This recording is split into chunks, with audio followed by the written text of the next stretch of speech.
আরাধ্য দেবতার উপাসনা আমরা সবাই করে থাকি। সবাই চায় যে আমাদের প্রার্থনা যেন ঈশ্বরের কাছে পৌঁছায়। কিন্তু পুজো করার সময় চোখে জল আসা, হাই ওঠা এবং কখনো কখনো ঘুম পেয়ে যাওয়া, এইরকম নানা রকমের ঘটনা আমাদের সাথে ঘটতে থাকে। এই ঘটনাগুলি ঘটার অর্থই বা কী এবং আমাদের প্রার্থনা ঈশ্বরের কাছে পৌঁছালো কি না সেটা আমরা কিভাবে বুঝব, এই নিয়েই আজকে আমাদের ভিডিও। আশা করব ভিডিওটি মনোযোগ সহকারে শেষ পর্যন্ত দেখবেন। নমস্কার, রাধাকৃষ্ণ চ্যানেলে আপনাদের সবাইকে স্বাগত। চলুন তাহলে দেরি না করে শুরু করা যাক আজকের এই ভিডিও। হিন্দু ধর্মে বিভিন্ন দেবদেবীর উল্লেখ রয়েছে। শিব, দুর্গা, গণেশ, কালী, লক্ষ্মী, সরস্বতী সহ ৩৩ কোটি দেবতার কথা পাওয়া যায় সনাতন ধর্মে। তবে সবার আরাধ্য দেবতা আলাদা আলাদা। পুজো করার সময় আমরা নিজের প্রার্থনা সবাই ঈশ্বরের কাছে পৌঁছে দিতে চাই। তবে কি সবসময় আমাদের প্রার্থনা ঈশ্বরের কাছে পৌঁছায়? সবসময় কি তিনি আমাদের পুজো গ্রহণ করেন? ভগবান আমাদের পুজো গ্রহণ করলো কি না, তার কাছে আমাদের প্রার্থনা পৌঁছালো কি না তা বোঝার নির্দিষ্ট উপায় রয়েছে বলেই শাস্ত্র জানাচ্ছে। একটু খেয়াল করলে দেখবেন যে পুজোর সময় কিছু কিছু ঘটনা আমাদের সঙ্গে অনেক সময় ঘটে। এই সব ঘটনা কোনোটি শুভ, কোনোটি অশুভ ইঙ্গিত বহন করে। জেনে নেন শাস্ত্র অনুসারে পুজোর সময় কোন কোন ঘটনা ঘটলে বুঝবেন যে ঈশ্বর আমাদের প্রার্থনা গ্রহণ করেছে এবং কোন কোন ঘটনা ঘটলে বুঝবেন যে আমাদের প্রার্থনা ভগবানের কাছে পৌঁছায়নি। আপনার আরাধনা সফল হলো কিনা তা এই ইঙ্গিতের মাধ্যমে বুঝবেন। পুজোর সময় শুভ ঘটনা। প্রথমে জেনে নেওয়া যাক পুজোর সময় শুভ ঘটনাগুলি কি কি। ১ নাম্বার, পুজো করার সময় আপনার চোখ যদি জলে ভরে ওঠে তাহলে তা অত্যন্ত শুভ বলে মনে করা হয়। এর অর্থ আপনার উপাসনা ঈশ্বর গ্রহণ করেছে এবং তার আশীর্বাদে আপনার জীবনে সব দুঃখ কষ্ট দূর হতে চলেছে। মনে রাখবেন, সনাতন ধর্মে পুজোকে অত্যন্ত গুরুত্ব দেওয়া হয়। প্রতিটি বাড়িতে প্রতিদিন সঠিক সময় পুজো করা হয়। ভগবানের ভক্তির সঙ্গে যুক্ত থাকায় দুঃখ থেকে মুক্তি পাওয়ার একমাত্র উপায়। কিছু লোক ভক্তিকে তাদের জীবনে ভিত্তি হিসেবে বিবেচনা করে এবং তাদের সমগ্র জীবন ঈশ্বরকে উৎসর্গ করে। ভক্তির পথ খুব কঠিন, কিন্তু এর অনুভূতি সবচেয়ে সুন্দর। যে ব্যক্তির চোখে এই ভক্তির উদয় হয় এবং পুজো করার সময় প্রায় চোখে জল আসে, এটি শাস্ত্র অনুযায়ী পরিষ্কার মনের লক্ষণ। এই সময় আপনার বোঝা উচিত যে আপনি আপনার মনের মধ্যে বিরাজমান অশুভকে জয় করেছেন। ২ নাম্বার, পুজোর সময় প্রদীপের শিখা যদি সোজাভাবে জ্বলতে থাকে তাহলে বুঝবেন যে ঈশ্বর আপনার উপর তুষ্ট এবং আপনার পুজো তিনি গ্রহণ করেছেন। ৩ নাম্বার, পুজো করার সময় ঈশ্বরকে নিবেদিত ফুল যদি আপনার কাছে এসে পড়ে তাহলে বুঝবেন ঈশ্বর আপনার পুজো গ্রহণ করেছেন এবং আশীর্বাদ স্বরূপ ওই ফুল আপনাকে দিয়েছেন। এবার চলুন জেনে নেওয়া যাক পুজোর সময় কিছু অশুভ ঘটনা। ১ নাম্বার, পুজো চলাকালীন বা পুজো প্রস্তুতি করার সময় যদি কোনোভাবে আপনার হাত পুড়ে যায় তাহলে তা অশুভ হিসেবে মনে করা হয়। প্রদীপ জ্বালাতে গিয়ে, আরতি করতে গিয়ে বা অন্য কোনো কাজে পুজোর সময় হাত পুড়ে গেলে বুঝবেন আপনার কোথাও ভুল হয়েছে আর সেই কারণে আপনার প্রার্থনা ঈশ্বর গ্রহণ করেননি। পুজো চলাকালীন হাই ওঠা। পুজো চলাকালীন যদি আপনার বারবার হাই ওঠে তাহলে একটু সাবধান হবেন। এটি কিন্তু মোটেও শুভ লক্ষণ নয়।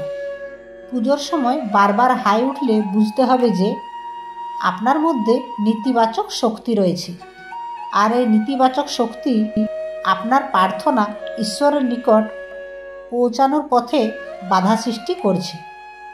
3 নাম্বার, পুজোর সময় ঘুমিয়ে পড়া।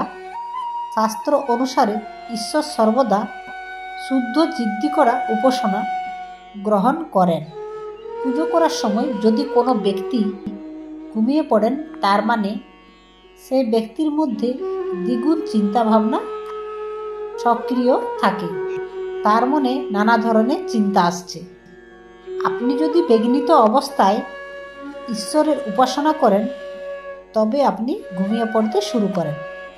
তাই ঈশ্বরের যখন উপাসনা করবেন, সমস্ত চিন্তা থেকে মুক্ত হয়ে তবেই ঈশ্বরের উপাসনা করবেন। তবে ভগবানের উপাসনার পূর্ণ ফল আসে যখন আপনি এটি সঠিক পদ্ধতিতে এবং সম্পূর্ণ নিয়মের সঙ্গে পালন করবেন। আসুন আমরা ভগবানের উপাসনার সঙ্গে যুক্ত 10টি গুরুত্বপূর্ণ নিয়ম জেনে নিই, যা মেনে চললে শীঘ্রই আপনার ইচ্ছা পূর্ণ হবে। অনেক সময় যারা ভগবানের উপাসনা করেন, তাদের অভিযোগ থাকে যে অনেক পুজো করেও তারা তাদের পুজোর ফল পাচ্ছে না। এমন অবস্থায় এটি জানা খুবই গুরুত্বপূর্ণ হয়ে ওঠে যে কী কারণে আপনি আপনার সাধনার সঠিক ফল পাচ্ছেন না, বা বলুন যে আপনি ঈশ্বরের কৃপা লাভ করতে পাচ্ছেন না। এটা বিশ্বাস করা হয় যে ভগবানের উপাসনার পূর্ণ ফল আসে যখন আপনি এটি সঠিক পদ্ধতিতে এবং সম্পূর্ণ নিয়মের সঙ্গে পালন করবেন। আসুন তাহলে আমরা ভগবানের উপাসনার সঙ্গে যুক্ত 10টি গুরুত্বপূর্ণ নিয়ম জেনে নিই, যা মেনে চললে আপনার ইচ্ছা সম্পূর্ণরূপে পূরণ হবে। 1 নাম্বার, ভগবানের উপাসনার প্রথম এবং সবচেয়ে গুরুত্বপূর্ণ নিয়ম হল আমাদের সর্বদা ভক্তি ও শুদ্ধ চিত্তে আর উপাসনা করা উচিত। 2 নাম্বার, ঈশ্বরের উপাসনা সঠিক পথে এবং সঠিক জায়গায় করা উচিত। বাস্তু অনুসারে বাড়ির পুজোর স্থান সর্বদা উত্তর পূর্ব দিকে হওয়া উচিত এবং পুজো করার সময় আমাদের মুখ পূর্ব দিকে হওয়া উচিত। 3 নাম্বার, ঈশ্বরের উপাসনা করার সময় আমাদের সর্বদা পঞ্চদেব অর্থাৎ সূর্যদেব, শ্রী গণেশ, দেবী দুর্গা, ভগবান শঙ্কর এবং ভগবান বিষ্ণু ধ্যান করা উচিত। 4 নাম্বার, ভগবানের আরাধনায় স্নানের পর পরিচ্ছন্ন বস্ত্র পরিধান করে সর্বদা শুদ্ধ চিত্তে পুজো করতে হবে। 5 নাম্বার, ঈশ্বরের উপাসনায় সর্বদা মন্ত্র এবং প্রার্থনা সঠিকভাবে উচ্চারণ করুন।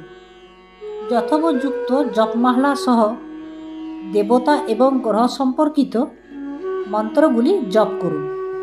জপের জন্য অন্য কারো মালা বা গলায় পরা মালা ব্যবহার করার ভুল করবেন না।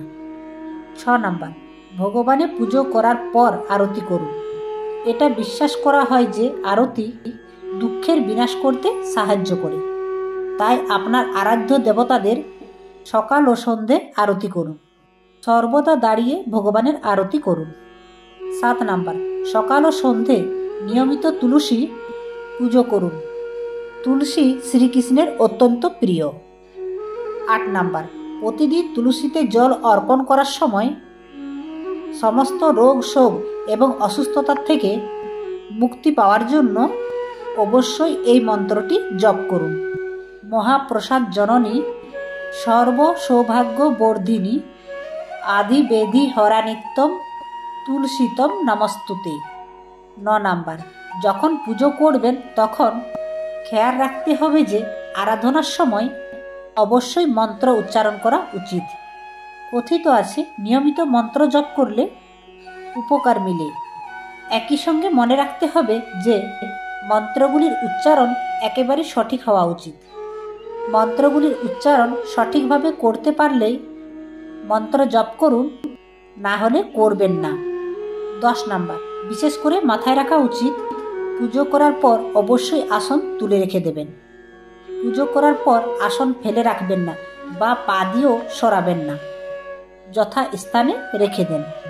আজকের মতো ভিডিওটি এখানেই শেষ হলো। ভিডিওটি যদি আপনাদের ভালো লেগে থাকে তাহলে আপনারা অবশ্যই একটি লাইক করবেন এবং ভিডিওটি শেয়ার করবেন। আর যারা আমার চ্যানেলে নতুন আছেন তারা চ্যানেলটি অবশ্যই সাবস্ক্রাইব করবেন এবং সামনে থাকা বেল আইকনটি প্রেস করবেন। জয় শ্রীকৃষ্ণ, রাধে রাধে। দেখা হবে নেক্সট ভিডিওতে। হরে কৃষ্ণ।